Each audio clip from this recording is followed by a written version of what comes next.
Flat Stanley Goes Camping by Jeff Brown, Lori Haskins Oren, and pictures by Mackie Pamatwan.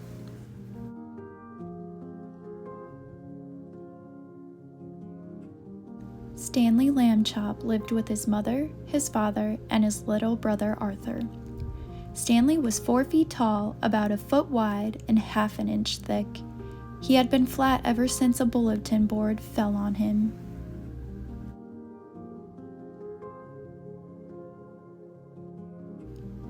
There were lots of good things about being flat.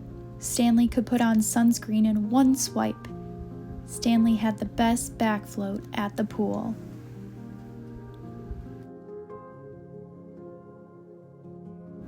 Stanley had the loudest belly flop too, but sometimes it was hard being the only flat kid in town.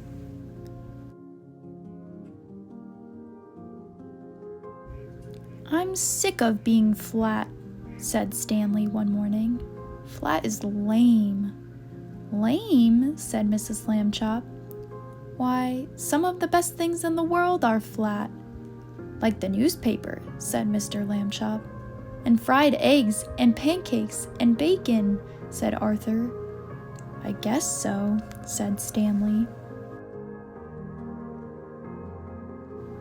After breakfast, Mr. Lambchop started loading up the car with tents and sleeping bags. "What's going on?" asked Arthur. "We're going camping," said Mrs. Lambchop. "This family needs some fresh air." "All right," yelled Arthur. Stanley barely smiled.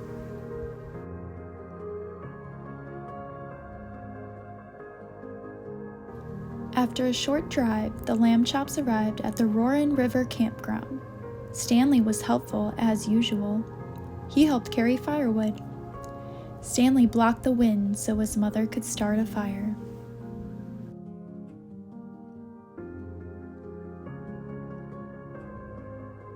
But Stanley just wasn't himself. He wouldn't even eat any s'mores.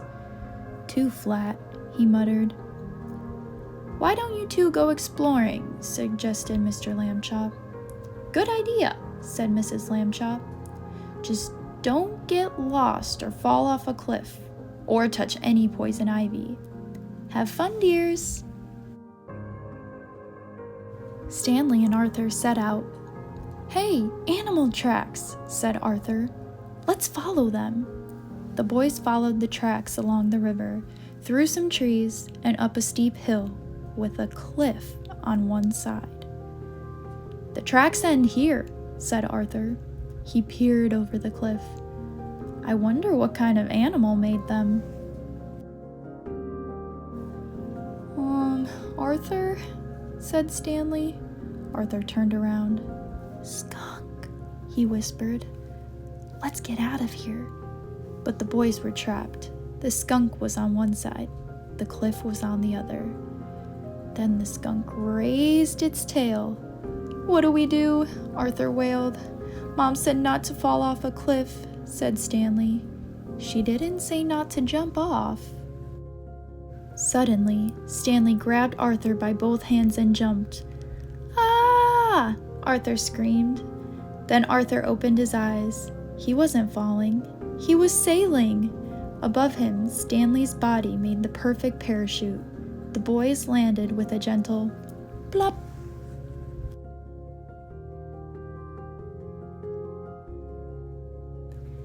"That was awesome," said Arthur. "Thanks," said Stanley. "Now, where are we?" Arthur and Stanley looked around. All they saw were trees. "We're lost," said Arthur, "and it's getting dark." Then Stanley spotted something. "There's the river," he said. "Our campground is on the river." The boys ran the water's edge. About a mile downstream were 2 cozy Lambchop tents. "What can we do?" "It will be dark before we can walk that far," said Arthur. "I know," said Stanley. Stanley got a running start and belly flopped into the river. Splash!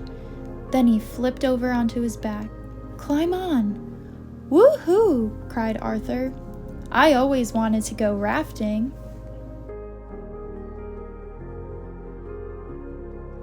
Arthur and Stanley made it back to camp, drippy but safe. "Let's keep this to ourselves," said Stanley. "I can't believe we got lost and went off a cliff," Arthur said.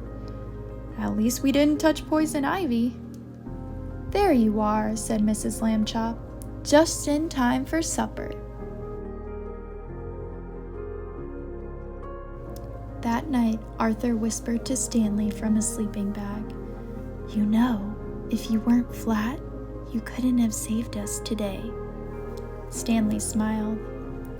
"Maybe being flat isn't so lame," he said. And the next day, Stanley found out another good thing about being flat.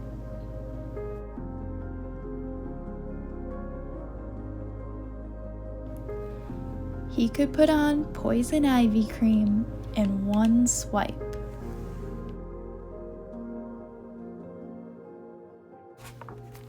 The end.